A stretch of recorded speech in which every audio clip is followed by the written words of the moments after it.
daba el quiebre estructural o iniciaba el quiebre, ¿no? Por ejemplo, nosotros vimos que con el estadístico Husum, ¿no? El estadístico Husum en promedio es igual a 0, ¿no? ¿Okay? El promedio es igual a 0, pero lo que ocurre es que cuando se da el quiebre estructural, el estadístico Husum tiende a desviarse del 0. ¿Okay? ¿Sí? Entonces, esto va a marcar justamente este inicio del desvío del estadístico Husum, marca el inicio del quiebre estructural, ¿no? Lo mismo con otros estadísticos, como el Husum cuadrado, ¿no? En la cual habíamos dicho que ese estadístico va de 0 a 1, ¿no?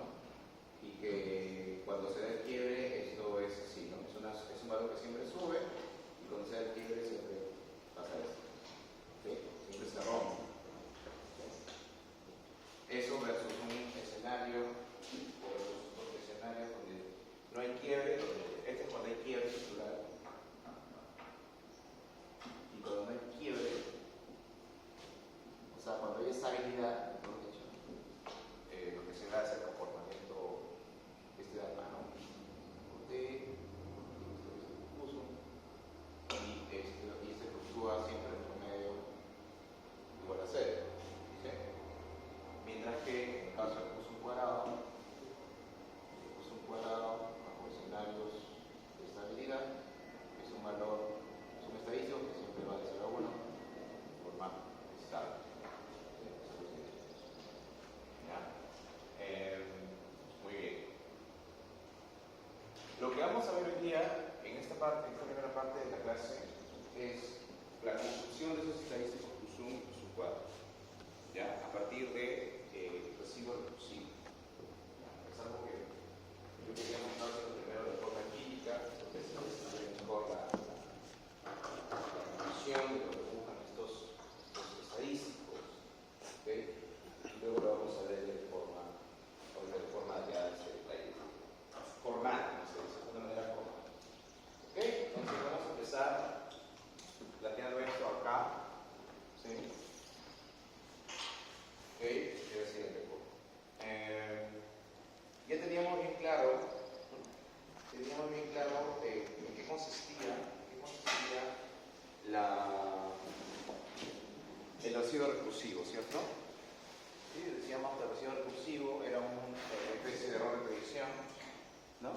Donde se comparaba el valor real versus el valor que se obtendría empleando los parámetros estimados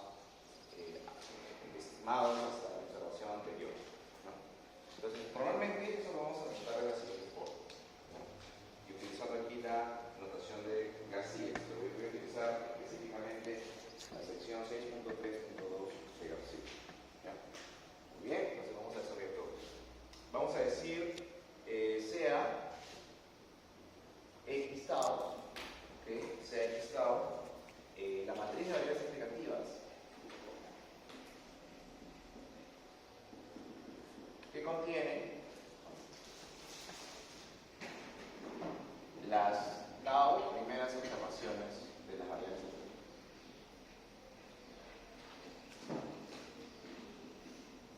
¿Okay? O sea, ¿qué es esto, no? Significa, por ejemplo, que si yo tengo, eso lo voy a hacer por acá, una matriz de variables explicativas y tengo n filas, ya se acuerdan que estos son vectores filas, ¿no? Lo que estoy diciendo es que voy a considerar X tau que es igual a un subconjunto de todo ese conjunto de tau filas, ¿no? Donde tau es menor o igual que N.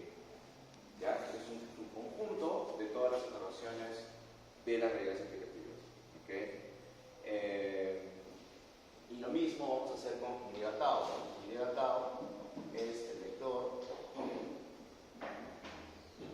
que contiene, ¿sí?, las primeras observaciones del vector Y, o sea, la misma lógica.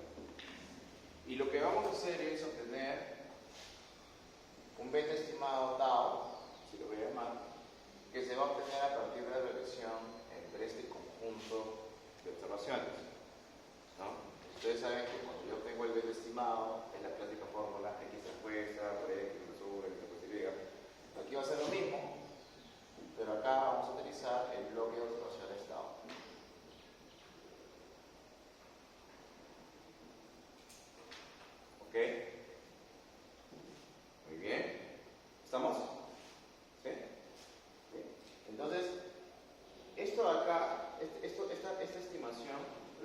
hacer para tau, que va a ser, vamos a poner acá para todo tau, que va a ser desde k más 1 hasta n. O sea, ¿qué significa esto? Significa que yo voy a hacer una estimación en base al conjunto de observaciones desde k más 1 hasta n. ¿Se entiende? A ver. Por ejemplo, ¿no? En el caso que estábamos viendo ayer, nosotros ayer vimos el modelo de emisión de CO2 en función del PBI, ¿cierto? ¿Esto qué significaría? Significaría que yo empiezo a hacer el beta desde, si tengo dos parámetros, sería el beta 3, ¿no? ¿Ok? ¿Qué sería así, no? ¿Sí? O sea, haría una primera regresión desde las 3 primeras observaciones. Luego haría otra regresión con las 4 primeras.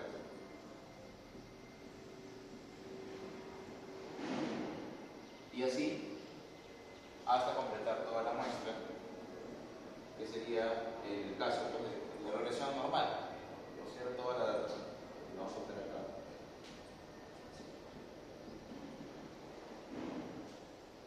¿Ok? ¿Se entiende? Estos betas que podemos decir de forma secuencial, desde una muestra K más 1 hasta una muestra N, son lo que nosotros hemos llamado en el software el día de ayer coeficientes recursivos. ¿Sí? Los coeficientes recursivos son todo el conjunto de betas, secuencia de betas que se va a obtener en base a los diferentes tamaños de muestra que se van a ir ampliando uno a uno. ¿Se entiende? Bien.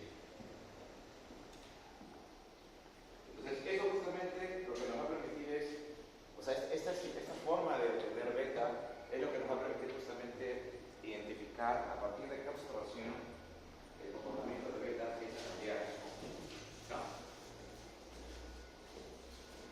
Porque si por ejemplo el quiebre estuviera en una observación, vamos a ponerle K más J, por ejemplo, entonces eso que va a pasar así, ¿no? Tengo acá IoT, tengo aquí por ejemplo el beta estimado, y eso va a pasar así, ¿no? Va a ser un beta, pero vamos a hacer un beta, por ejemplo, que va a estar así, y cuando empiezo a incorporar la observación donde ya se quiebre, el beta va a cambiar drásticamente, ¿no? Empezar a cambiar y ahí volver a proceso. ¿Sí? Esto es la observación tau bajo. ¿Sí? Ya, perdón. Acá le he puesto K más J. ¿Sí? Frente a un escenario donde si hubiera estabilidad, por más que el incremento de la muestra, una a una, la secuencia se mantiene estable. Este es el caso de no quiebre o estabilidad, y este es el caso en el cual hay evidencia de quiebre. O sea, cuando hay quiebre y tú añades una observación que ya pertenece al segundo proceso generador de datos, recuerdan como he dicho que hay dos procesos generadores, la secuencia de los betas tiende a modificarse. ¿Sí? Y obviamente luego se va a estabilizar porque ya tienes más observaciones del segundo proceso generador de datos. ¿Sí? Es lo mismo que pasaba con el residuo recursivo, ¿no? El residuo recursivo, vemos allá, bien, tiende a distorsionarse cuando hay quiebre, pero luego, a medida que voy incorporando más observaciones del segundo proceso generador de datos, ya se vuelve a estabilizar. Es lo natural eso, que se vuelve a estabilizar. ¿Okay? En algunos casos, esto puede explotar incluso, ¿no? Si es que el modelo, el proceso generador cambia muy fuerte, ¿no? Por ejemplo, lo que tenemos en este caso, esa aplicación, aquí vemos que no regresa. No regresa porque la influencia del segundo proceso generador es muy fuerte. O sea,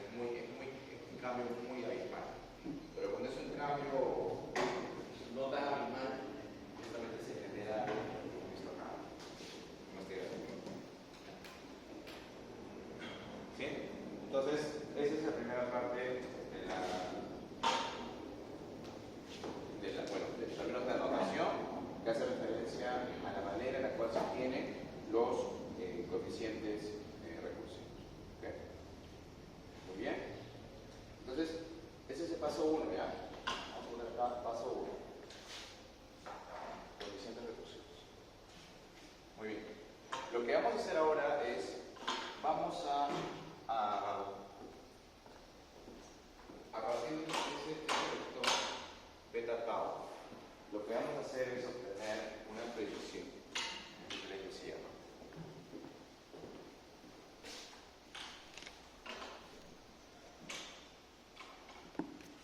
Vamos a obtener una predicción, ¿ya? Esto lo voy a hacer.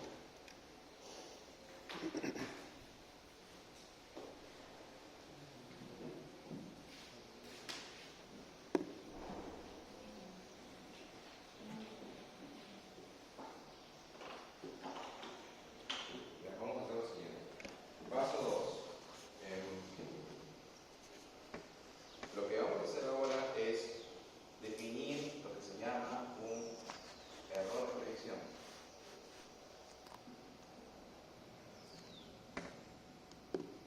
Le vamos a llamar S sub t.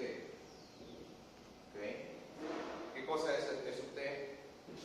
Bueno, en primer lugar, como la notación que hemos utilizado aquí es el beta tau, es decir, el beta obtenido con el conjunto de las tau primeras observaciones, vamos a definir que el error de predicción se va a establecer sobre la base de una estimación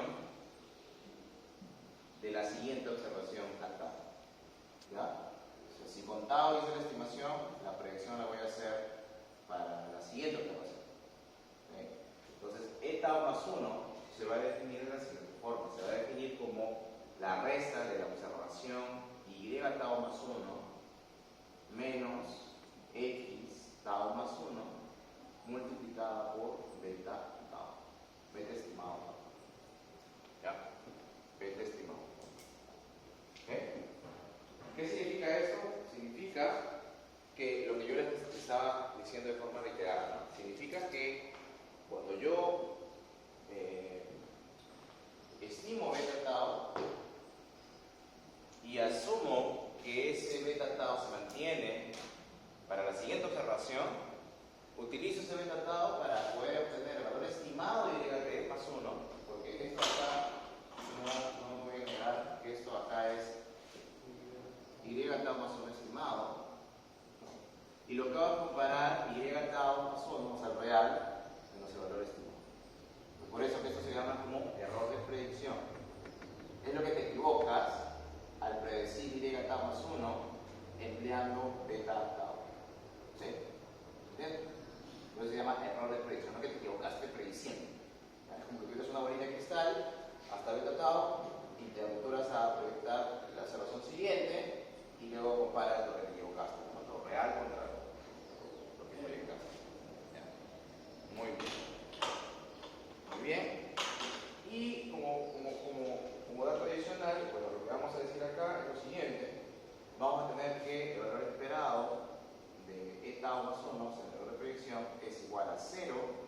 Y vamos a tener también que la varianza de E tau más 1, o sea, la varianza de este error de predicción es sigma cuadrado multiplicada por 1 más, vamos a poner aquí, X chiquita tau más 1 por X grande tau. Voy a explicar la fórmula. X tau menos 1 por X chiquita por esta tau más 1. ¿Ya? X chiquita. Yo voy a poner así, ¿ya? X chiquita. ¿Qué cosa es X chiquita? ¿Qué cosa es X grande acá? ¿Ya? ¿Ah? ¿Cuál? Claro, el X tau más 1 es la fila tau más 1. O sea, es el conjunto de observaciones de la fila siguiente a tau. Y X tau grande, este conjunto acá, es la matriz de observaciones hasta la observación tau. Después es la diferencia. ¿Ok? Ahora,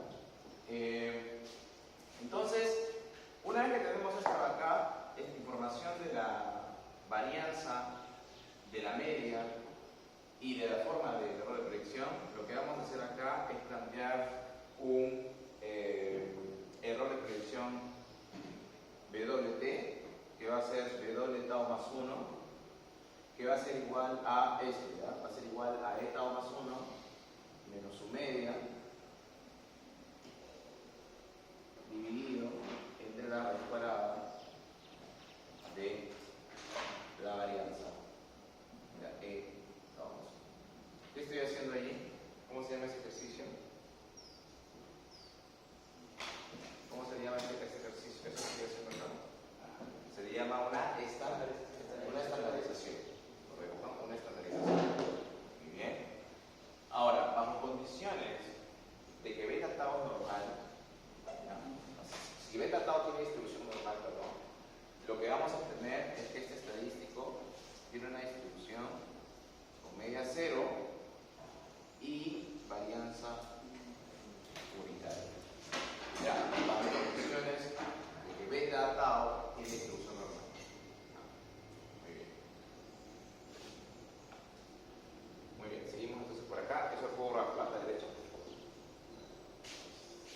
¿Sí? Muy bien.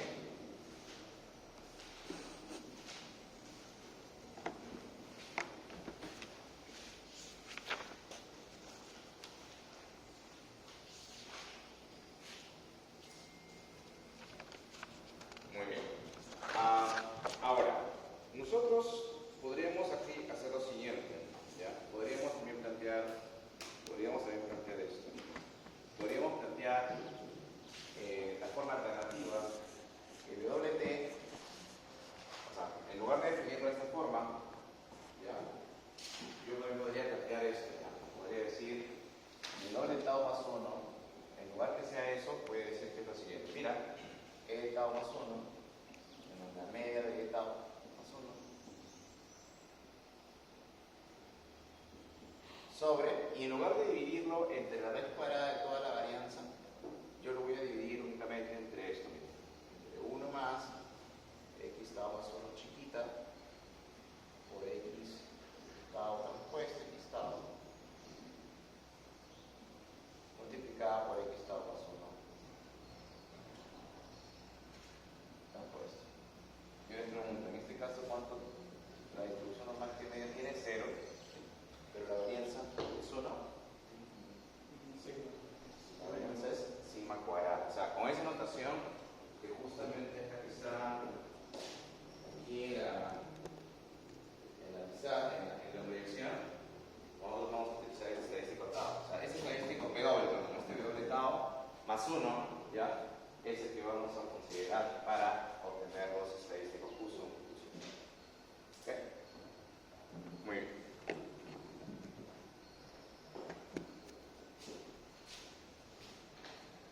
Ok. Entonces,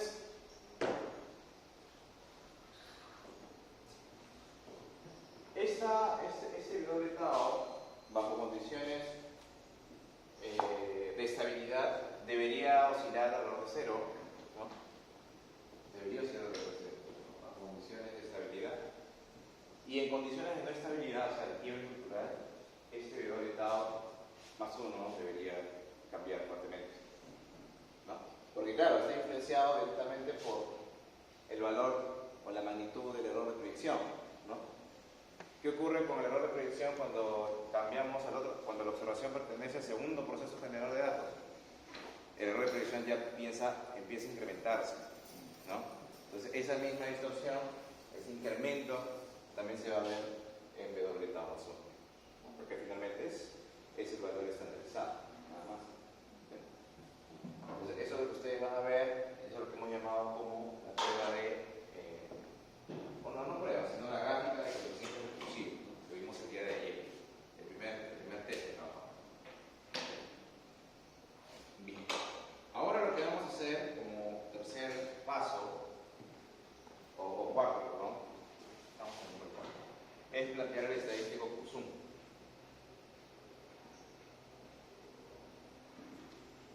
Ok, el estadístico Q sum. Muy bien. El estadístico Q sum va a ser un estadístico WT para todo T desde K más 1 hasta N. ¿Ok? se va a construir como la suma, ¿ok?, de los W chiquita, ¿no? Los W chiquita, vamos a ponerle J, dividido entre la estimación de la desviación estándar, ¿ok? Y este J va a ir desde K más 1 hasta T. ¿Ya? ¿Sí se entiende la fórmula? ¿Qué me está diciendo la fórmula? La fórmula, por ejemplo, me dice que si yo quiero calcular el estadístico Q-sum hasta la observación T, esto va a ser equivalente a sumar W, este W, para que se entienda, lo voy a poner mi W así ya, WJ. Creo que mi W ya le he puesto, bueno,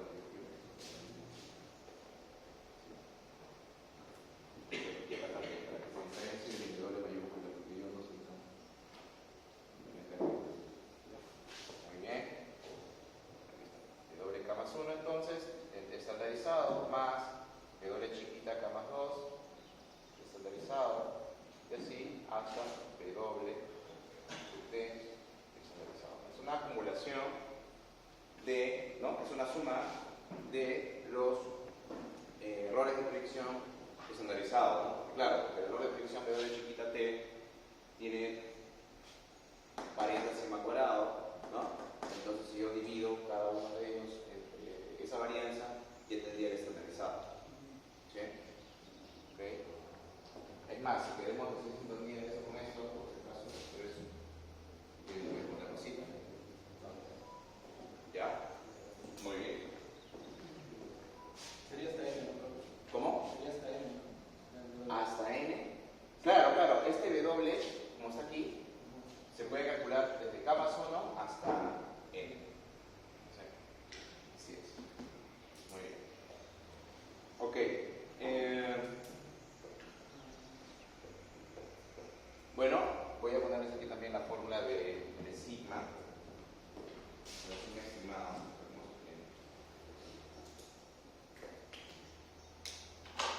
Donde sigma estimado.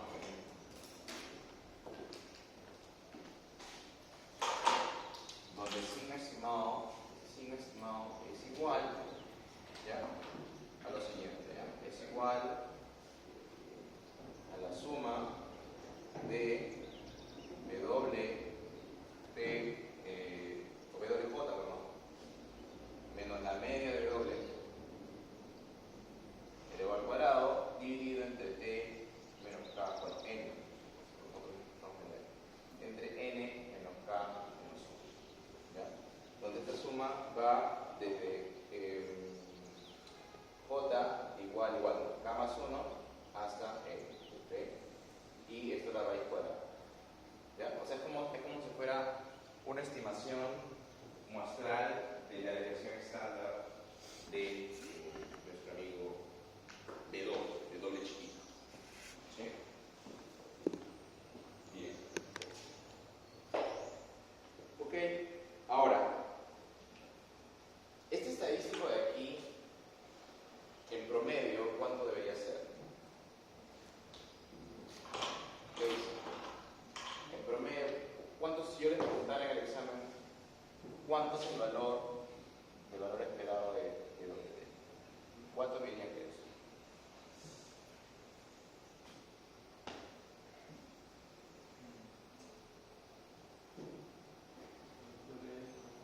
¿Cómo responderían?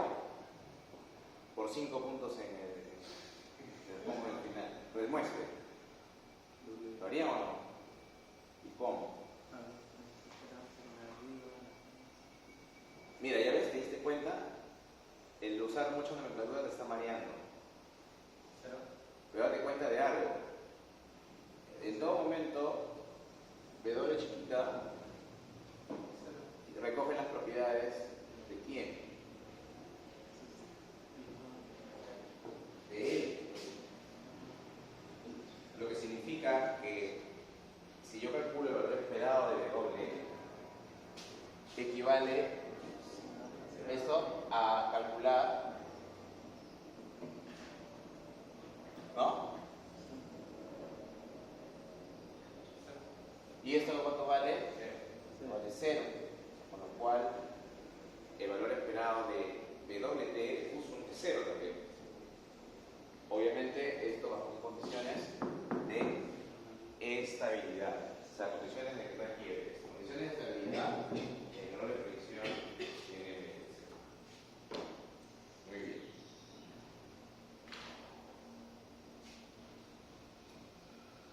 ¿Y qué pasaría, y qué ocurre, perdón, con la varianza? ¿Cómo es la varianza de esto? De este doble.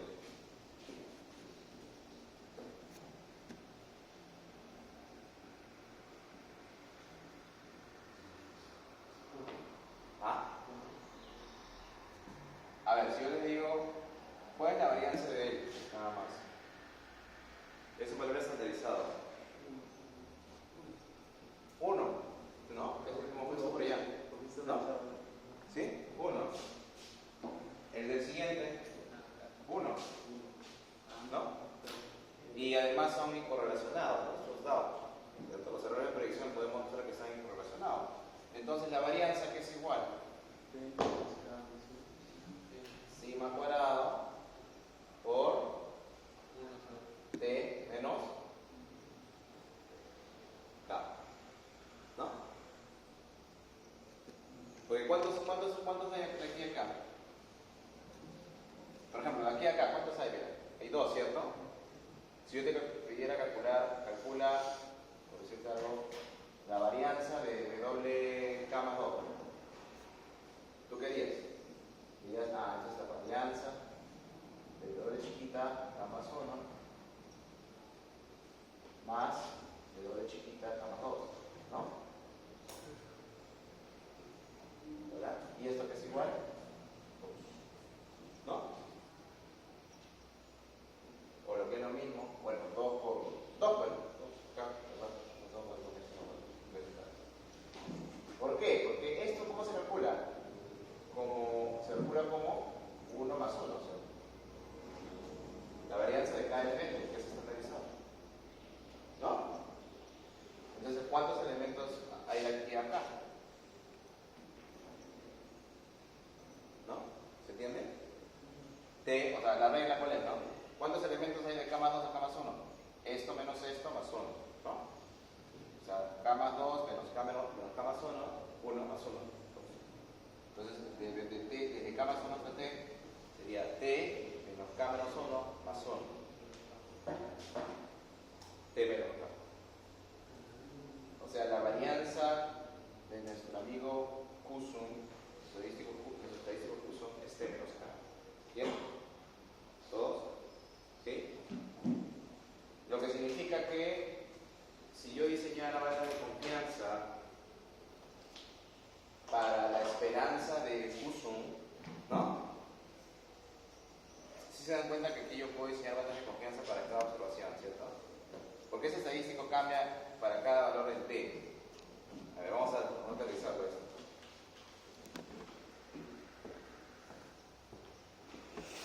Yo no se lo acabo porque alguien me ha llegado a decir. Lo que les digo es esto, ¿no?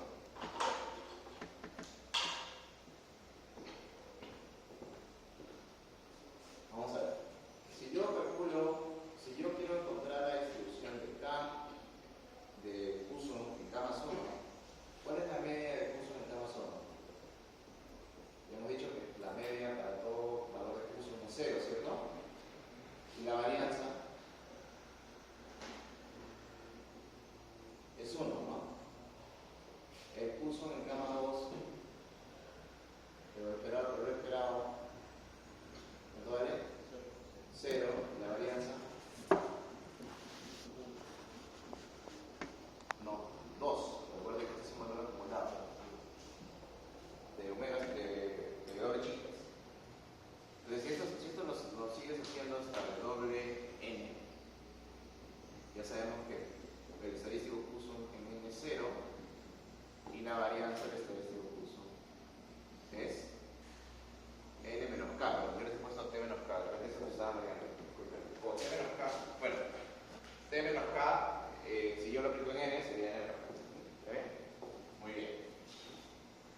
ser finalmente.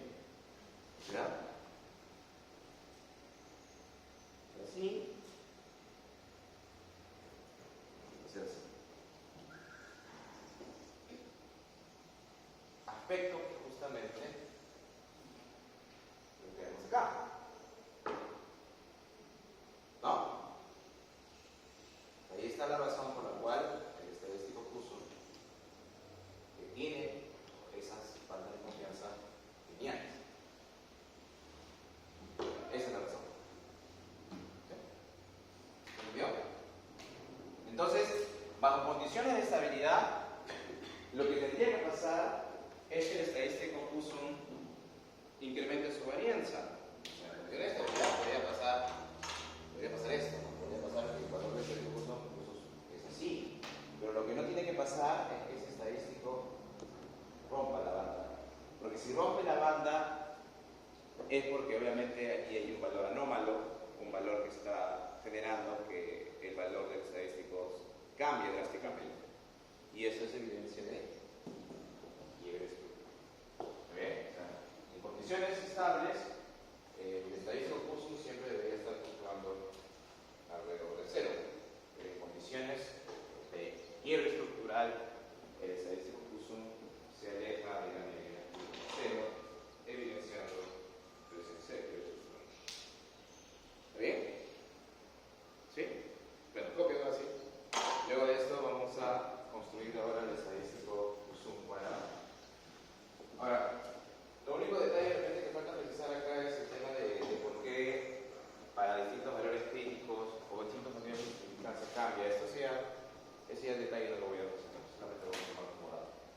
Acá lo importante es entender por qué el estadístico Poisson cuando se aleja de las bandas indica quiebre y en segundo lugar por qué tiene bandas de confianza lineales. ¿Ya? Si tienen alguna pregunta igual, me están copiando, me avisan. ¿Ya?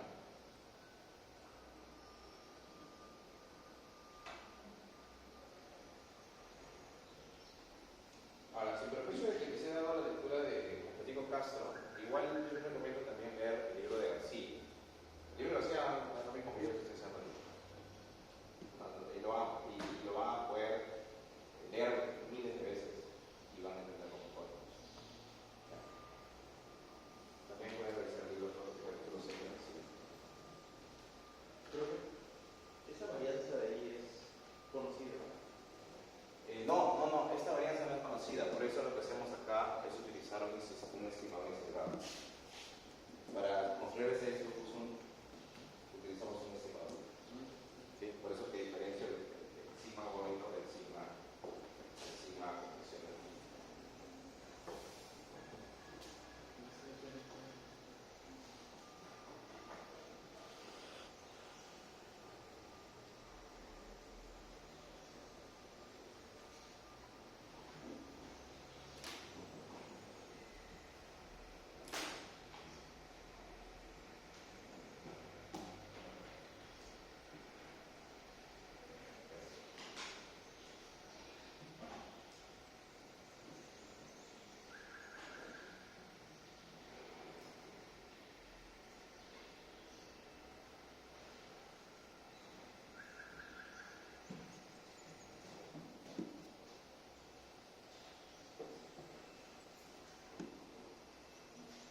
no se anchan como en el caso anterior. En el caso anterior, las bandas se abrían porque la varianza de la estadística Poisson era una varianza que se incrementaba a medida que la observación, a medida que tenía una observación adicional.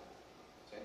Entonces, aquí las bandas de confianza tienen una magnitud constante y lo otro también es que son crecientes, es que el valor del estadístico es creciente, ¿no? Y además va de 0 a 1. ¿No? O sea, esas tres cosas se ven acá. Bueno, acá, ¿no? Entonces, lo que vamos a demostrar es eso, vamos a demostrar por qué crece de 0 a 1, por qué tiene bandas de, por qué la varianza es constante y por qué tiene esa forma, ¿ya? Eso es lo que vamos a demostrar a continuación presentando el estadístico Poisson cuadrado. Muy bien. Muy bien, muy bien. Entonces, vamos a ver eso para acá.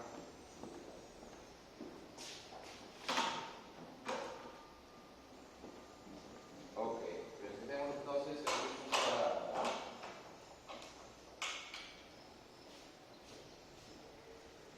Poisson cuadrado, que vamos a denotarlo como S. Bien, que sería el numeral 5, si no me equivoco, ¿no? Muy bien. ¿Cómo se define el Poisson cuadrado? ¿Ya? El Poisson cuadrado se va a definir de la siguiente forma. Va a ser un estadístico que también va a cambiar para las distintas operaciones de T, donde T va de K más 1 hasta N. ¿Ya? Entonces es un estadístico que se va a calcular para distintas observaciones de T. ¿Ya? Y donde la fórmula de ese estadístico va a ser la siguiente. ¿Sí? Va a ser igual a, va a ser igual a un ratio de la suma, a un ratio de dos sumas, ¿ok? A un ratio de dos sumas de W chiquita al cuadrado, ¿ya? W chiquita al cuadrado, donde la primera va desde K más 1 hasta T, chiquita, desde K, y el segundo va desde K más 1 hasta, ya lo voy a poner con otro color, ¿ya? Hasta N, ¿ya? Lo que significa, ¿qué cosa? ¿Qué significa esto? Significa que el estadístico Poisson en T es como una proporción de la suma de cuadrados del estadístico del error de predicción, ¿no? Hasta T, ¿cierto? O sea, este que está acá abajo es la suma de cuadrados totales de los errores de predicción, ¿no? Porque acuérdate que los errores de predicción, ¿desde qué tamaño de muestra va? De K más 1 a N. Entonces, el de abajo es la suma de cuadrados totales de los errores de predicción. Y el de arriba, la suma de cuadrados totales de los errores de predicción hasta la observación T. O sea, es una partecita del de abajo. Con lo cual, ese estadístico que está aquí por construcción, como es una proporción, es un porcentaje, va de 0 a 1. ¿Ok? Esa es la primera demostración. Muy bien. La segunda demostración es, profesor, y dígame una cosa. ¿Por qué esto siempre es creciente? O sea, ¿por qué siempre crece? ¿Por qué nunca decrece? ¿Y cómo lo respondería eso?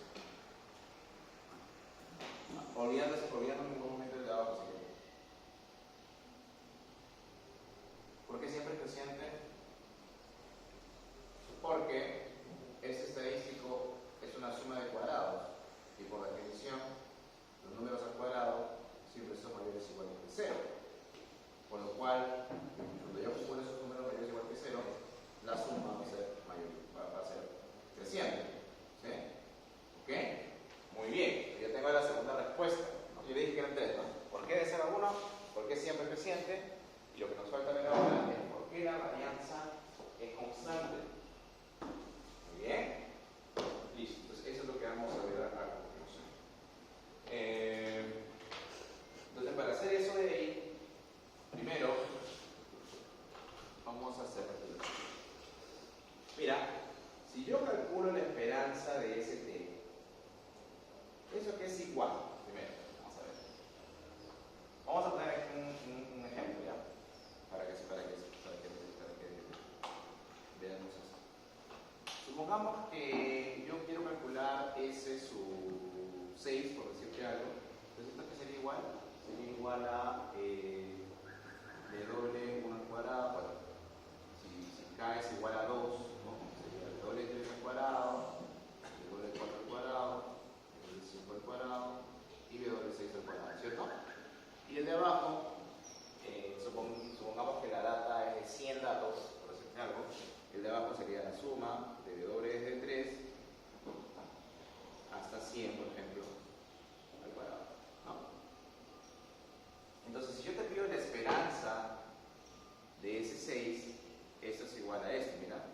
Es igual a la esperanza de W3 al cuadrado, a la esperanza de W4 al cuadrado, así hasta la esperanza, no quiero escribirlo, ¿sí? Sobre la suma de las esperanzas de W al cuadrado. W igual a 3 hasta 100. Pregunta, ¿cuánta es la esperanza de cada W? La esperanza de cada W. ¿Pueden decirlo? ¿Cuánto es?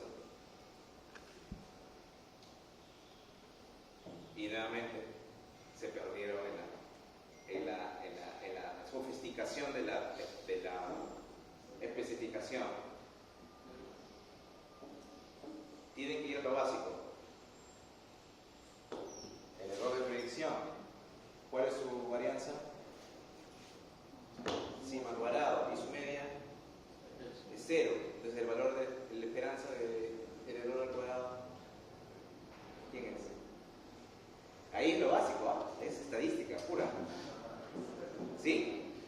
¿Cuánto vale la esperanza de...? ¿Cuánto vale?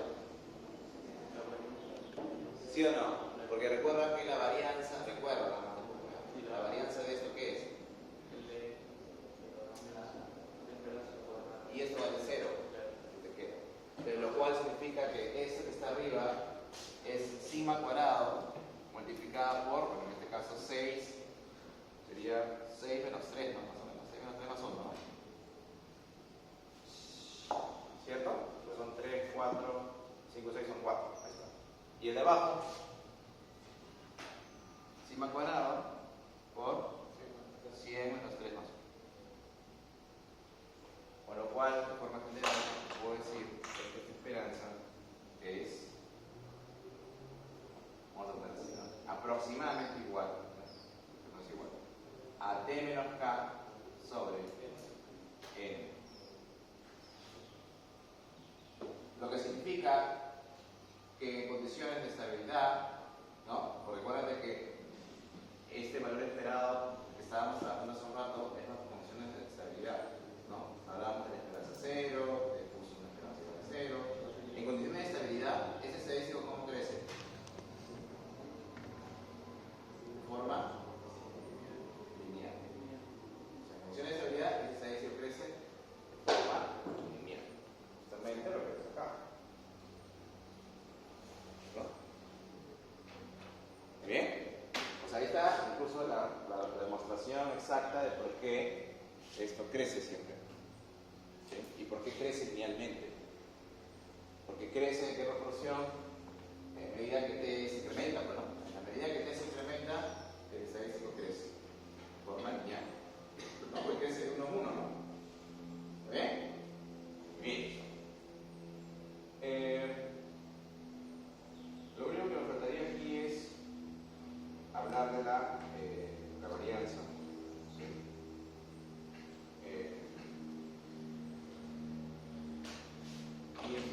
Y eso lo podríamos hacer así.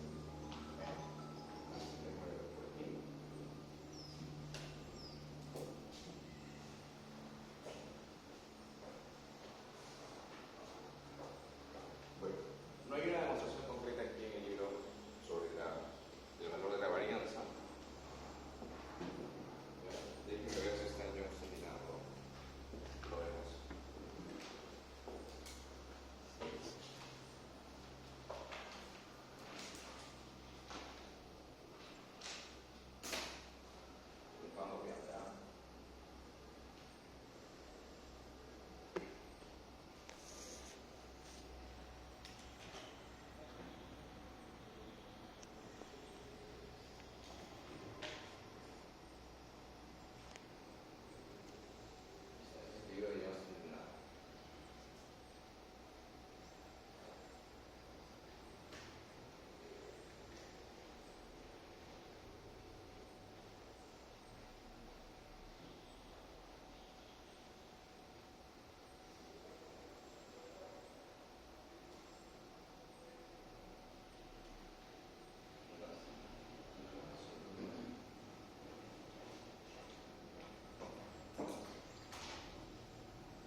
elaborado por Hansen, ¿está? Sugiere que en el caso del estadístico Q-sum cuadrado, ¿ya? La banda de confianza es constante, ahí está, lo que llama un valor C sub 0, lo que genera que las bandas de confianza sean simplemente paralelas al valor esperado. O sea, lo que lleva a que el estadístico Q-sum cuadrado, si crece así, ¿no? Como hemos visto, de 0 a 1, ¿sí? De 0 a 1, las bandas de confianza van a ser siempre paralelas al valor esperado. ¿Sí? La demostración de eso, de esa parte, es así que lo vamos a hacer, pero ahí está la referencia, ¿no? Es un valor constante. O sea, lo que es constante, porque ustedes ven, la banda de confianza es completamente exacta alrededor de este valor. Y lo único que hace es, y lo único que genera ese valor constante es que sea paralela las bandas a el valor esperado, que es una línea recta. Esa es la única referencia que puedo dar. Pensé que en el libro de no sé, pero no. Ok. A ver, estoy viendo en este juego porque, por ejemplo, ahí acá tiene una aplicación de, a ver,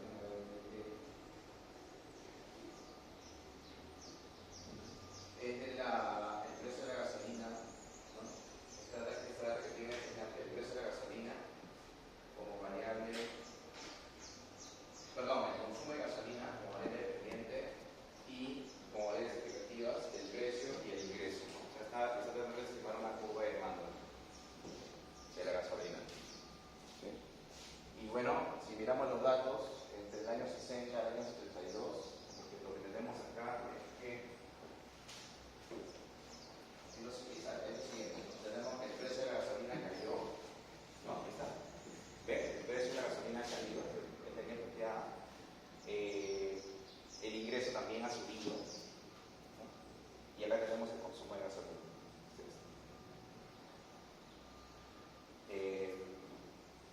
Entonces, cuando yo al final voy a hacer la revisión, considerando el consumo de gasolina como dependiente y el precio y el ingreso como aplicativas, encuentro evidencia de esto, ¿no? Evidencia de, mira, que hay algo raro. ¿Qué gráfica es? Es la gráfica de nuestro amigo error de predicción, ¿no? W chiquita, ¿no? Es lo que hemos llamado en el software residuo recursivo, ¿no? ¿Y qué se observa? El promedio es 0, su banda de confianza, pero ¿qué ocurre?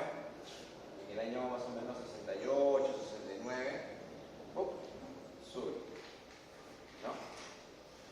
Y luego, en la medida que los datos del segundo proceso generador de datos se van incorporando, esto empieza a bajar. ¿Sí? Pero eso evidencia este rompimiento y además permanece fuera de la banda, que refleja justamente que hay un cambio, un quiebre estructural. Vamos a hacer por acá el gráfico de consumo cuadrado. Ahí está. Usando coeficientes recursivos, también él dice, oye, hay evidencia, ¿no? Que a partir del 68, 69, en los coeficientes estimados, estos coeficientes estimados son los beta tabs, ¿no? A partir de la incorporación de estos datos, el beta empieza a cambiar, ¿no? Desde el valor negativo hasta un valor cerca a 0, ¿no? Acá también, ¿no? Está en el 0 y ahora es un valor muy negativo, igual para este caso. Vamos a hacer un cuadrado también, y acá está el Q cuadrado, ¿no? Con Q-sum dice, mira, con Q-sum también se ve lo mismo, en promedio es 0, pero justo en el año 69 el estadístico empieza a cambiar y rompe la banda, evidenciando también quiebre. Y Q-sum cuadrado es un estadístico que debería crecer de forma lineal, pero ¿qué ocurre? Ocurre que crece no de forma lineal, ¿no? Sino que y más bien veo que hay un cambio de patrón, ¿no?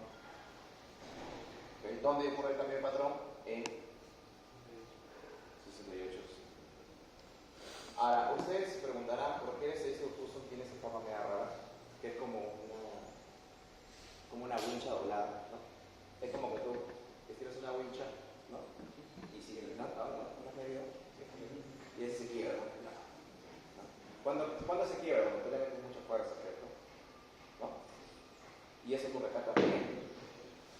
que si la magnitud de los errores de proyección empiezan a ser muy grandes y que meten mucha fuerza, y esto sabe que tiene que llegar a 1, se dobla. Es algo similar. O sea, esa forma que tiene el estadístico acá es porque la influencia que tienen los errores de predicción que están al medio, debido al quiebre, empiezan a pesar, y como sabe que tiene que llegar a 1 el estadístico de todas maneras, trata de compensar esa llegada a 1, rescalando los valores que están acá. O sea, los hace bajar forzosamente para que llegue a 1.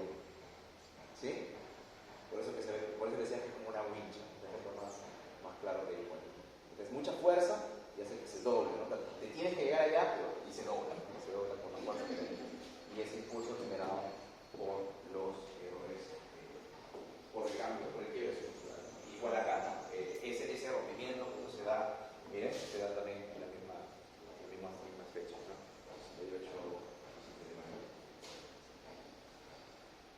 Entonces, lo que hace, bueno, y luego lo que desarrolla acá es el libro, es el show, que está nosotros. El show, incluso, bueno, claro, está sofisticado porque aquí incluso hace una representación matricial, incluso de un contexto donde hay cambio en nivel, cambio en impacto marginal. Porque nosotros hemos hecho ayer en el software, con la lámina de equilibrio multiplicativa, y a este libro, como es más formal, la notación, utilizando la notación matricial, incorporaron una lámina aditiva y un cambio en impacto marginal que iba a ser esto. Implica que la matriz es más grande, el vector de unos cambia y las matrices explicativas se rompen en dos.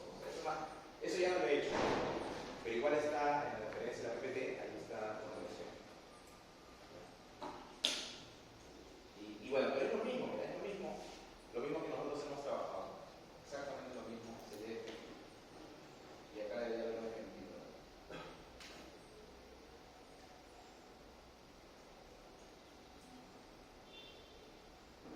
Bueno, acá no te lo pone con la tablita de virus, pero bueno.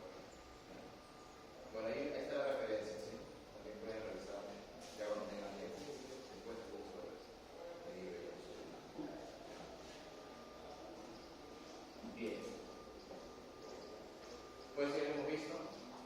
Entonces, lo único que nos quedaría ver para cerrar este tema son los dos otros contrastes que estaban en libros. Está en libros, no lo voy a desarrollar en fórmula, si no está en libros. Entonces, lo que voy a hacer a continuación es proyectar lo que está en el libro de Castro y Gloriosa, para que ustedes cuando lo lean puedan entenderlo mejor aún. Porque esa parte de lo que el software, lo que el libro llama One Step